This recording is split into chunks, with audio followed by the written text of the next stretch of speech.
natomiast już zaczynamy nasz pierwszy w życiu podcast Zwolnieni z teorii, więc tak, może zacznę od tego, kim ja jestem. Ja jestem Julka i działam razem z grupą moich znajomych de facto w ramach projektu Zwolnieni z teorii, tą tegoroczną edycją. My się nazywamy Prawo do Wiedzy i będziemy zajmować się edukacją społeczeństwa, głównie młodych ludzi z Krakowa, na temat ich praw, ogólnie takiego prawa zastosowanego w praktyce. I będziemy to robić w formie podcastów, jak już tutaj pewnie się domyślacie, ale zarówno w formie takich infografik na mediach społecznościowych, takich jak Facebook albo Instagram. I dzisiaj połączam się z naszym pierwszym gościem. Monika, przedstaw się. Cześć wszystkim, nazywam się Monika Łódka i właściwie zostałam zaproszona tutaj z tego względu, że jestem absolwentką prawa, więc miałam przekazać, jak wygląda pogląd, powiedzmy, osób z mojego rocznika, bądź ogólnie studentów prawa, na świadomość prawną młodszych osób, bo też bardzo wielu studentów na przykład udziela korepetycji z zakresu takich nauk prawnych, bądź przygotowuje do matury z WOS-u. No i zobaczymy, jak to wszystko się tutaj potoczy, bo pytania mogą się rozwinąć w naprawdę ciekawe zagadnienie. Tak, dobra, no to może skoro już mniej więcej wszystko sobie mamy wyjaśnione, przejdźmy do pierwszego pytanka naszego, które przygotowaliśmy z ekipą. Powiedz mi, jak wygląda nauka na prawie, na kierunku prawa na Uniwersytecie Jagiellońskim?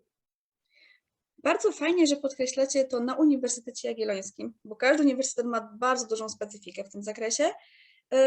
Większość przedmiotów oparta jest tak naprawdę nie tylko o taką naukę teoretyczną, jak się często wyobraża osobę na prawie, która wkuwa kodeks na pamięć. To nie do końca tak wygląda, bo większość przedmiotów, które rzeczywiście są takimi, powiedzmy, podstawowymi przedmiotami dla zdobycia wiedzy prawniczej, jednak opiera się również o rozwiązywanie kazusów, czyli takich przykładowych stanów faktycznych, które my musimy rozstrzygnąć, jak na przykład powinno wyglądać rozwiązanie sądowe takiej sprawy, albo wskazanie błędów chociażby, więc to jest raczej taka nauka, która w większości rzeczywiście oparta jest o to, że znamy te przepisy, ale te przepisy same często wchodzą do głowy przez to, że musimy je stosować po prostu w praktyce.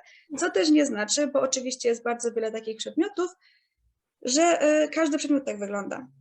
Bardzo wiele zajęć niestety oparte jest tylko o taką teoretyczną, nad czym myślę, że większość osób na tym kierunku po prostu ubolewa, bo jednak ta praktyka uczy najwięcej. To trzeba przyznać, że samo wkłucie tych przepisów nie wystarczy, bo najważniejsza jest jakby idea, która stoi za tymi przepisami, samo to ratio, które my musimy wyciągnąć na przykład z danych konkretnych przepisów dotyczących, załóżmy, nie wiem, zwyczajnych doręczeń chociażby w danej sprawie, po co to jest, dlaczego to jest tak skonstruowane i czy to jest wadliwa konstrukcja, czy może należałoby ją ulepszyć. To jest jakby klucz wszystkiego. Dobra, dzięki Ci bardzo. A powiedz mi jeszcze, bo ja się tak zainteresowałam, prawdopodobnie dużo osób, które nas ogląda bądź słucha, zastanawia się na przykład, ile lat trwa takie prawo, bądź jak w ogóle można się dostać na takie prawo, no bo wiadomo, nie jest to wiedza powszechna. Znaczy tak, jeżeli chodzi o samo dostanie się na prawo, to zależy bardzo dużo od uczelni, bo każda uczelnia jakby swoje własne warunki ustanawia, co na przykład zdawać na maturze, jakie konkursy również mają znaczenie, to też jest dość istotne, bo bardzo często można sobie ułatwić drogę przez to, że zostanie się na przykład laureatem w olimpiadzie historycznej, czy jakiejś olimpiadzie dotyczącej wiedzy z zakresu WOS-u, to rzeczywiście ułatwia rekrutację, albo daje 100% punktów z danego przedmiotu, albo w ogóle 100% rekrutacji, więc to jest bardzo pomocne, bo właściwie ma się otwarte wejście na konkretny uniwersytet. Natomiast to, jakie przedmioty zdaje się na maturze, to określa sobie uniwersytet już samodzielnie i rzeczywiście trzeba po prostu porównać te warunki, gdzie nam się bardziej opłaca. Na pewno co jest przydatne, a nie zawsze wymagane, bo można na przykład dostać się na prawo, nie mając matury z WOS-u, to rzeczywiście ta matura z WOS-u bardzo pomaga, przynajmniej na pierwszym roku, bo ona, jeżeli nauka WOS-u prowadzona jest w jakiś taki sposób bardziej otwarty, polegający na zrozumieniu świata, a nie wkucia na pamięć, jak wyglądają na przykład instytucje w państwie, to rzeczywiście potem troszeczkę łatwiej jest, przynajmniej na pierwszym roku, te systemy połączyć, jakoś poukładać sobie w głowie. Dobra, i ile jeszcze lat trwa taka nauka na uniwersytecie? To jest 5 lat studiów. Studia mają charakter jednolity, czyli nie masz takiego podziału, że jest pierwszy stopień, który kończy sobie licencjatem, a potem robisz sobie dopiero magisterkę. To jest 5 lat, które musisz mieć zrobione i dopiero na sam koniec musisz po prostu obronić już pracę magisterską od razu, czyli nie ma tego takiego etapu przejścia. Dobra, dobra, dzięki Ci bardzo. Mam nadzieję, że już coś wyjaśniliśmy naszym słuchaczom. Przejdźmy może już do innego zagadnienia. My jako, że tak powiem, ten projekt Prawo do Wiedzy skupiliśmy się na takim problemie młodych ludzi i braku świadomości i wiedzy tak de facto też na temat właśnie zagadnień prawniczych bądź prawa w prawdziwym życiu.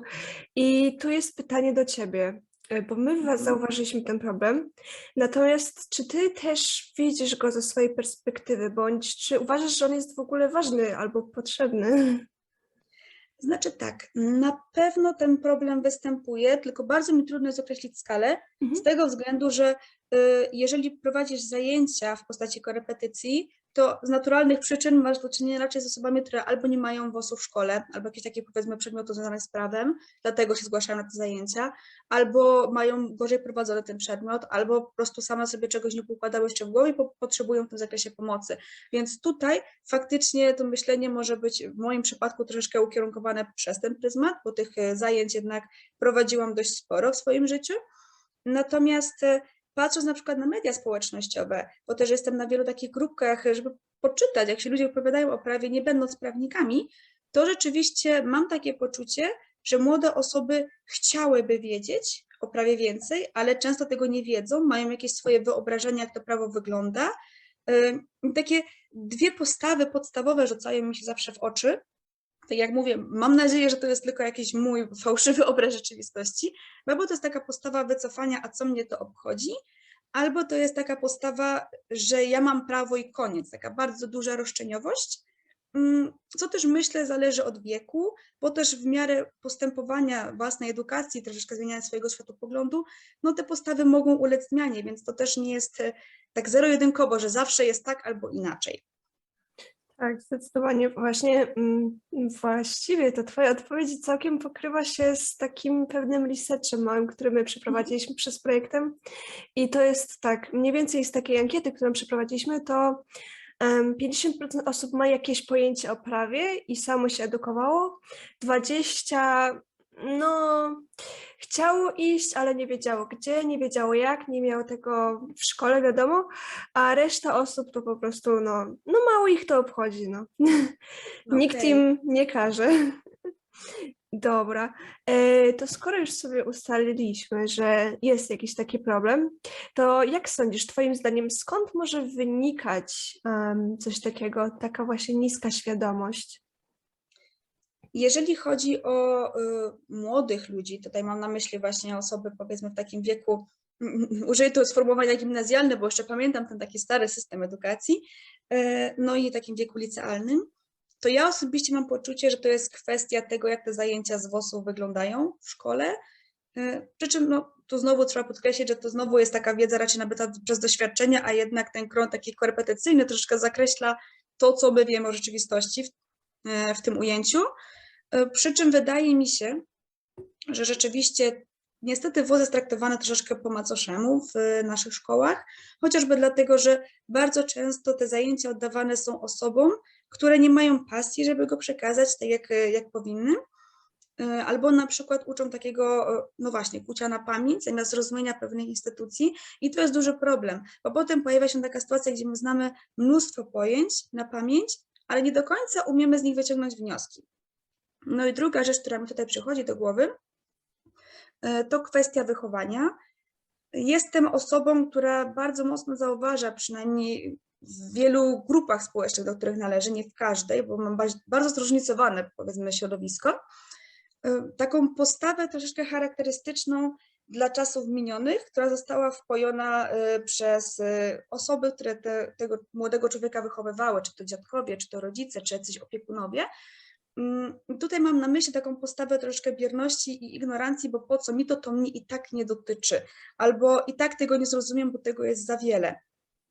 Wydaje mi się, że to może też bardzo zniechęcać do tego, żeby tę wiedzę pogłębiać, bo rzeczywiście, jeżeli poczyta się o prawie i nagle widzi się dziesiątki ustaw, które wartałoby znać do danej konkretnej sytuacji, no to się okazuje, że no to jest trudniejsza sprawa niż się początkowo wydawało i to jest ciężkie do ogarnięcia. Wydaje mi się, że to może bardzo mocno zamykać drogę do poznania właśnie z tego względu, że odczuwamy taką troszkę frustrację na siebie, że my tego nie łapiemy za pierwszym razem. Tak, rozumiem. Mam wiele takich podobnych sytuacji w życiu, więc wiem dokładnie, o co ci chodzi. Dobra, już sobie ustaliliśmy. No i jako, że pewnie jak już tam przed nagrywką trochę rozmawialiśmy o tym, kto jest grupą docelową naszego projektu, czyli głównie osoby młode w wieku 13 do 19, coś takiego, to stwierdziliśmy, że też ciekawym pytaniem na ten pierwszy podcast będzie takie poruszenie kwestii wchodzenia w dorosłość i tej cienkiej granicy, która de facto w życiu tak ogólnie się zaciera, ale w prawie jest dość wyraźna. Więc jakbyś mogła tak mniej więcej opisać, co się zmienia z momentem, w którym kończysz te lat 18 i już zaczynasz być dorosłym obywatelem.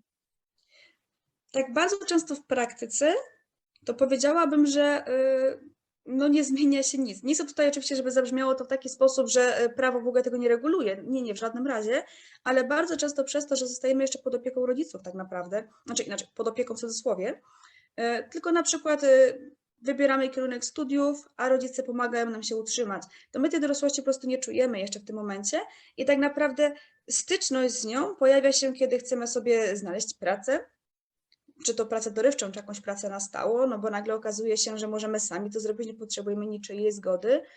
No i my musimy ustalać z pracodawcą naszym potencjalnym, jak ta praca będzie wyglądać, jak będzie przebiegać. Oczywiście takie doświadczenia mogą mieć też osoby we wcześniejszych latach, jeżeli pracowały na przykład gdzieś dorywczo, ale to też nie jest odsetek, który pokazuje, że wszyscy mają takie doświadczenia. Więc wydaje mi się, że to jest dość istotne. Druga rzecz, sama kwestia chociażby brania udziału w różnego rodzaju wyborach. Nagle okazuje się, że możemy głosować i że nasz głos ma znaczenie. Więc rzeczywiście pojawia się takie pytanie, kurczę, na kogo? Jak się zorientować w sytuacji politycznej? Bo często też wcześniej tej wiedzy młodzi ludzie po prostu nie posiadają i dopiero ją zdobywają. Albo w drugą stronę, tak bardzo są zainteresowani polityką, że ta wiedza jest bardzo szeroka, i pojawiają się takie tendencje troszeczkę, powiedziałabym, nie wiem jak to nazwać, próby uczenia pozostałych swoich znajomych, że powinno być tak, a nie inaczej. Bo też to jest taki wiek, przynajmniej ja mam takie poczucie, kiedy nasze osądy jeszcze nie są do końca opracowane przez nasze doświadczenia, chyba że w jakichś takich szczególnych sytuacjach i wiele wynika z tego, w jakim domu byliśmy wychowywani, w jaki sposób tam myślano, czy jakie my mieliśmy swoje doświadczenia wcześniejsze, a to nie są doświadczenia. Tak, dokładnie. A to nie są jakieś takie doświadczenia bardzo no, związane z dorosłością. To nie jest sytuacja, kiedy nagle okazuje się, że kurczę, jeżeli nie pójdę do pracy sama, to nie będę miała na przykład co do garnka włożyć. To jest taka bardzo skrajna sytuacja, ale wtedy okazuje się, że kurczę, jednak musimy być troszeczkę bardziej odpowiedzialni za samych siebie. To chyba jest taka podstawowa różnica, ale to myślę, że w większości osób, przynajmniej patrząc po moich znajomych, dzieje się tak gdzieś dopiero po końcu studiów albo gdzieś w trakcie studiów, natomiast ten takie przejście 18 lat, to jeszcze nie było tak bardzo widoczne.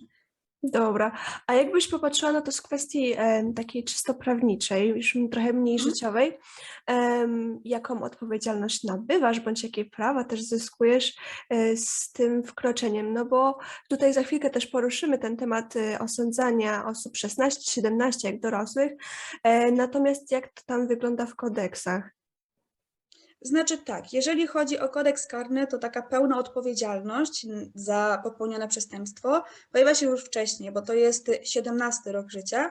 Oczywiście w szczególnych wypadkach osoba młodsza również może odpowiadać z tyłu kodeksu karnego, ale to już jest taki wyjątek raczej od reguły. Reguła to jest lat 17.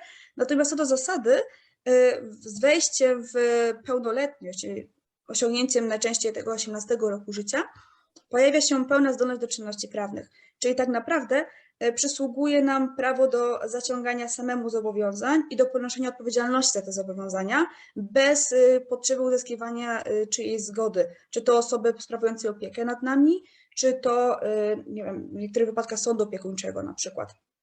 Jest to możliwe też we wcześniejszym wieku, chociażby u dziewczyny, która dostała pozwolenie na to, żeby mając 16 lat bądź więcej, ale jeszcze nie ukończywszy 18 roku życia, żeby wejść w związek małżeński i wtedy ona też uzyskuje pełną zdolność do czynności prawnej, której nie traci na przykład poprzez rozwód. Dobra, rozumiem. A jakbyś jeszcze wyjaśniła to takie enigmatyczne stwierdzenie pełna zdolność do czynności prawnych, bo podejrzewam, że u wielu osób, które tutaj nas dzisiaj słuchają, pojawia się taki mały znaczek zapytania, o co dokładnie chodzi. Tak, dokładnie. To jest to, co często się zarzuca prawnikom, że oni mówią tym swoim językiem, którego nikt nie rozumie. No i fajnie by było, żeby mówili zrozumiale, więc rzeczywiście chodzi po prostu tutaj o to, że jeżeli mamy pełną zdolność do czynności prawnych, to my sami możemy na przykład wchodzić w różnego rodzaju kontrakty z innymi podmiotami, czy to chociażby na rynku pracy i my sami ponosimy odpowiedzialność za na przykład niedochowanie takich postanowień. Nie musimy mieć niczyjej zgody w tym zakresie. Nie ma tak, że powiedzmy ktoś nas z góry kontroluje, tak patrząc bardzo kolokwialnie na tę sprawę, bo to rzeczywiście masz rację, chodzi o to, żeby to sobie zobrazować, a nie używać jakichś takich górnolotnych pojęć. Więc to chodzi po prostu tylko o to, że wychodzimy z takiego momentu, gdzie mamy część powiedzmy wolności, ale jeżeli przekraczamy pewien zakres tej wolności do decydowania o samym sobie, no to musimy mieć na przykład zgodę naszych rodziców bądź opiekunów i wchodzimy w taki etap, gdzie tej zgody już po prostu nie potrzebujemy i dociera do nas, że wchodząc w umowę o pracę, to my ponosimy za nią pełną odpowiedzialność i to my sami decydujemy, czy chcemy, czy nie. Więc ty jako studentka prawa, teraz możemy sobie przejść do czegoś przyjemniejszego. Jakie ty sama widzisz zalety z tego, że masz to takie pojęcie o prawie, że wiesz trochę więcej niż taki standardowy Jan Kowalski? Czy sądzisz, że są jakieś zalety znajomości prawa? Przede wszystkim wiesz, gdzie szukać na przykład pomocy w niektórych sytuacjach, bądź też po prostu wiesz, gdzie szukać informacji. To jest w ogóle taki fenomen, że my, żyjąc w świecie, gdzie jest mnóstwo informacji dookoła nas, bardzo często nie umiemy sobie tych informacji tak naprawdę wyszukać i wyselekcjonować. I to jest coś, co prawo jednak cię uczy, że wiesz, gdzie czegoś poszukać, co może sprawdzić, co może ci się przydać. No i druga rzecz, jednym z takich podstawowych obowiązków obywatela, ale nie tylko obywatela, nie człowieka na terenie powiedzmy państwa polskiego jest przestrzeganie jego prawa, więc fajnie by było po prostu znać to prawo, przynajmniej w takim zakresie minimalnym, żeby wiedzieć, w jakich granicach można się poruszać, żeby nie naruszyć takich podstawowych obowiązków. Przy czym, tak jak mówię, zdecydowanie jest to przydatne, ale to też nie jest tak, że kończy się te studia i ma się wiedzę dosłownie o wszystkim, bo to zagadnienia są bardzo specjalistyczne. To nie bez kozery się potem na przykład specjalizujesz bardzo, czy to w prawie podatkowym, czy w prawie gospodarczym, ale zagadnienie z innego zakresu już pozostaje do dyspozycji powiedzmy innych prawników, czy musisz się z kimś skontaktować, czy dopytać, bo tego sama nie wiesz, ale wiesz, gdzie szukać tych informacji potencjalnie. To jest chyba taka największa podstawa. Dobra. Tutaj zaczęłaś o nasz kolejny temat, który bym chciała sam poruszyć. Jakie my, no bo de facto większość pewnie z nas ma obywatelstwo polskie. Co się wiąże w takiej kwestii obowiązków z byciem obywatelem? No przede wszystkim to jest kwestia przestrzegania prawa państwa, w którym funkcjonujemy, czyli Rzeczypospolitej Polskiej. To jest taka chyba największa baza, jeżeli to chodzi. Ogólnie takie najbardziej podstawowe obowiązki wymienia konstytucja. I tutaj na przykład pojawiają się takie kwestie jak wierność i troska o wspólne dobro narodu, czy ponoszenie ciężarów i świadczeń na rzecz państwa. Tutaj pojawia się oczywiście to takie skojarzenie, że no oczywiście zawsze muszą być podatki. Więc tak, jakby płacenie podatków również jest obowiązkiem. Na pewno też obowiązkiem jest dbałość o samą ojczyznę, o jej jakby obronę samej ojczyzny, więc na przykład siły zbrojne tutaj mają wiele do powiedzenia, ale również dbałość o środowisko, w którym funkcjonujemy, z tego względu, że to troszeczkę jakby jest w ramach takiej zasady, że jeżeli dzisiaj nie zadbamy o to środowisko, to się może okazać za 50 lat albo nawet wcześniej, że tak bardzo zdegradowaliśmy, że nie da się w nim funkcjonować, co jest no dość problematyczne, więc ponoszenie odpowiedzialności za wpływ negatywny na środowisko również znajduje się tutaj w zakresie naszych obowiązków. Skoro już przeszliśmy do tych obowiązków, które mamy jako obywatele, no to co? Jak można na przykład nabyć to obywatelstwo? Jeżeli chodzi o Polskę, to tutaj taką podstawową formą nabywania obywatelstwa jest prawo krwi. Jeżeli nasz rodzic jest obywatelstwa polskiego, to my to obywatelstwo poniekąd jakby po nim dziedziczymy, tak to nazwijmy, co jest w kontrze do sposobu na przykład nabycia obywatelstwa poprzez miejsce urodzenia. tak jak chociażby najczęściej się podaje w Stanach Zjednoczonych, Mhm. ale rzeczywiście to jest taka podstawa. Prawo krwi funkcjonujące w Polsce.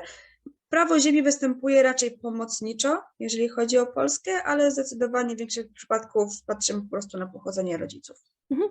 Dobra, ale tak hipotetycznie, przyjeżdża 2 osób z zagranicy, która nie posiada obywatelstwa i rodzi im się dziecko w Polsce. I co wtedy? Obywatelstwa w ogóle nie posiada, tak? Czyli rozumiem, że to są osoby, które nie mają wcale obywatelstwa. Nie, nie mają, a za chwilkę możemy też rozważyć, co jeżeli mają. Okej, no przede wszystkim, jeżeli nie ma możliwości nadania jakkolwiek obywatelstwa z wykorzystaniem prawa krwi, no to już to prawo ziemi będzie wchodziło jako to takie prawo pomocnicze, Mhm. żeby to dziecko miało obywatelstwo, bo bardzo podkreśla się też w prawie międzynarodowym, że obywatelstwo jest niejako prawem, które my posiadamy jako człowiek, z tego względu, że nieposiadanie obywatelstwa prowadzi do szeregu takich konsekwencji, które ciężko jest unieść, no bo nie mając obywatelstwa bardzo ciężko jest na przykład znaleźć pracę, czy trudno może być kupić mieszkanie, czy wziąć udział w jakichś takich przedsięwzięciach, czy chociażby dostać się na studia, więc to są takie elementy, które są podstawą dla funkcjonowania w społeczeństwie, dlatego to obywatelstwo jest tak konieczne. Mhm. Dobra, to jeszcze ten drugi case. Co jeżeli na przykład jedna z rodziców ma obywatelstwo, a drugie nie? No to wystarczy jedno z rodziców, Mhm. które przekaże to obywatelstwo powiedzmy na swoje dziecko. Dobra, czyli po prostu nabyła się tego obywatelstwa. No to super. Tutaj jest częste pytanie, które pojawia się przy tej lekcji na WOS-ie. Co jeżeli poród odbywa się na statku bądź w samolocie? No tak, i jakby, przepraszam, tutaj zasadniczo niewiele się zmienia pod tym względem, że jeżeli prawo krwi funkcjonuje, tak jak w Polsce jest podstawą, no to ono funkcjonuje wszędzie. Natomiast może dojść do takiej kolizji, gdzie mamy do czynienia z podwójnym obywatelstwem, jeżeli na przykład urodziliśmy się na statku powietrznym, który należy do państwa, gdzie mamy prawo ziemi stosowane, jako prawo takie pierwsze. Mhm. Dobra, uważam, że bardzo ciekawe, można zastosować zawsze w praktyce. Skoro już przeszliśmy do tych wszystkich rzeczy, jak tam nabywa się obywatelstwo, co tam zyskujemy, to jak się można go wyrzec? Bo dużo osób nie wie, ale tak, można wyrzec się obywatelstwa. Natomiast jak? Krótki poradnik poproszę. To jest taka sytuacja, gdzie my musimy tak naprawdę zgłosić się z wnioskiem do prezydenta Rzeczypospolitej Polskiej za pośrednictwem albo wojewody, albo konsula, w zależności od tego, czy mieszkamy w Polsce, czy za granicą. No i jeżeli dostaniemy postanowienie, w którym prezydent wyraża zgodę, no to nasze obywatelstwo z upływem tam określonego terminu po prostu zostanie nam odebrane.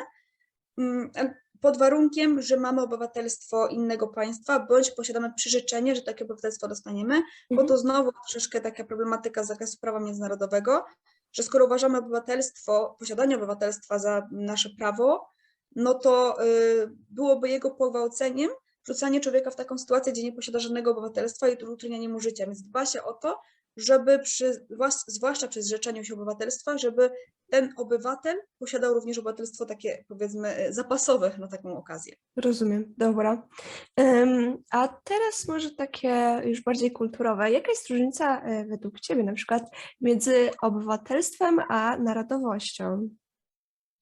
Okej, to tu wchodzimy na taki grunt, który powiedziałabym, że jest bardzo grząski, bo tych teorii dotyczących rozróżnienia narodowości i powiedzmy społeczeństwa jest bardzo wiele i ciężko czasami je połączyć, bo narodowość najczęściej kojarzy się z tym, że mamy coś wspólnego na takim poziomie etnicznym, historycznym, językowym, kulturowym, natomiast społeczeństwo i związane z nim obywatelstwo to raczej jest taka rzecz, powiedziałabym, polityczno-państwowa. To jest taka więź łącząca tą konkretną jednostkę z państwem, jeżeli mówimy tutaj o obywatelstwie, ale to nie ma oparcia w takim wspólnym pochodzeniu etnicznym czy w wspólnej historii. Tylko że to się też bardzo mocno przenika, albo wręcz przeciwnie, bardzo często wychodzi się z takiej koncepcji raczej politycznej, żeby określić społeczeństwo i naród, gdzie można nieraz postawić nawet znak równości. Mam tutaj na myśli takie państwa, które są raczej konglomeratem bardzo wielu różnych nacji, różnych narodowości, no i chociażby kultur czy historii. I to często jest takie przeniknięcie tej takiej koncepcji społeczeństwa do koncepcji narodu, no bo to społeczeństwo też będzie często określało samo siebie jako naród. Więc wydaje mi się tak naprawdę, że taką podstawą to jest poczucie tożsamości narodowej. I że to chyba jest najłatwiej wtedy rozgraniczyć. Jeżeli mamy grupę społeczną, która taką tożsamość narodową posiada, to raczej będziemy się skłaniali w kierunku narodowości, aniżeli społeczeństwa, powiedzmy, tak to nazwijmy roboczo. Natomiast jeżeli tej też tożsamości nie będzie, no to pozostaje tylko tak czysta więź z państwem. Dobra, myślę, że tutaj tą kwestię obywatelstwa możemy sobie już zamknąć. Powróćmy tutaj bardziej do takiego stricte prawa na naszych takich narodowych ziemiach. Jeżeli ja teraz, będąc w liceum, chciałabym się dowiedzieć czegoś więcej o prawie, o tym, jakie przysługują mi, wiesz, prawa, obowiązki, to gdzie mogłabym szukać tak właściwie? Bardzo wiele jest świetnych organizacji pozarządowych bądź osób prywatnych, które są z wykształcenia prawnikami, które udzielają się, czy to w mass mediach chociażby. Można skorzystać może nie tyle z pomocy takich osób, co chociażby poprzez following ich stron internetowych, czy nawet fanpage'u na Facebooku albo innych social mediach. To można wykorzystać właśnie po to, żeby taką wiedzę zdobyć, bo często omawiają problemy prawne z takiej perspektywy bardzo ludzkiej, czyli jak powiedzieć o tym, co jest trudne, ale w sposób bardzo prosty, tak żeby to ktoś po prostu zrozumiał, nie mając szeregu pojęć z definicji, powiedzmy, takich legalnych w pamięci. To jest chyba taka podstawowa rzecz, którą można wykorzystać obecnie, no bo internet nam daje szerokie możliwości w tym zakresie, więc dlaczego ich po prostu nie wykorzystać?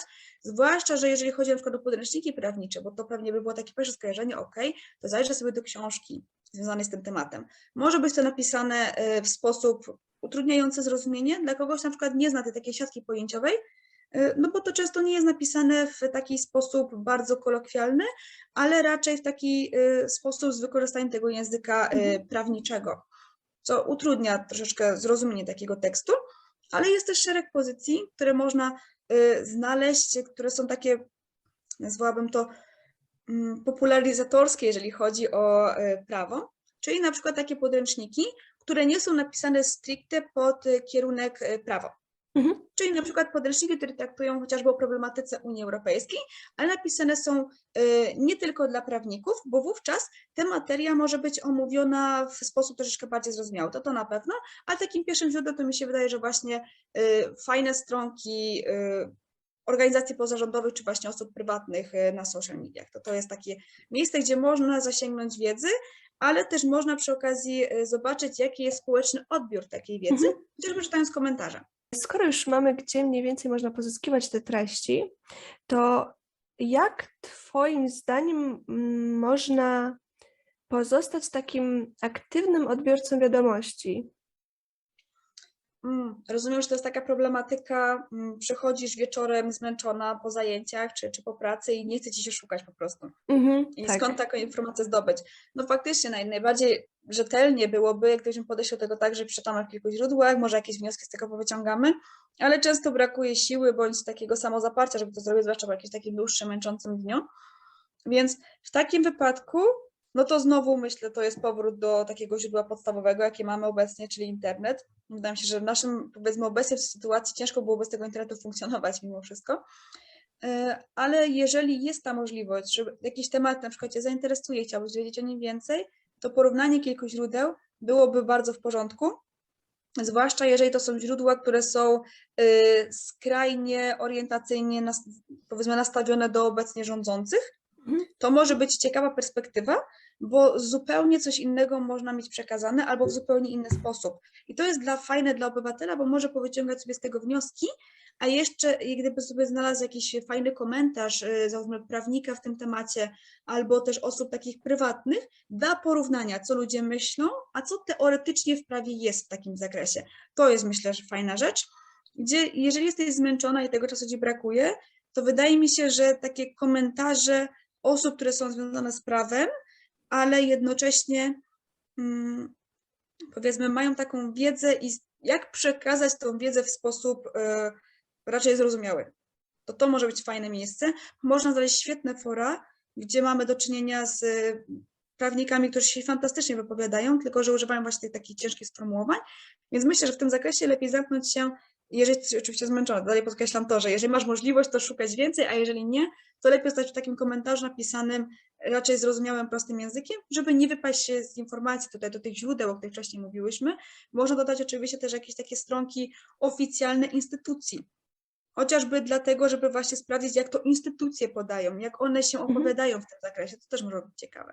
Dobra, okej, więc to już wszystko, co miałam na dzisiaj dla Ciebie przygotowane. Ja Ci bardzo dziękuję, że byłaś tak miła, żeby wystąpić w naszym pierwszym odcinku. Liczę, że podobało Ci się i że masz dobre wrażenie. Natomiast ja też liczę razem z całą naszą grupą, że ten odcinek rozszerzy wielu osobom horyzonty, a może też kogoś zaciekawi, żeby szukać dalej. No to co, my się żegnamy i do zobaczenia bądź do usłyszenia w następnym odcinku. Cześć! Cześć wszystkim!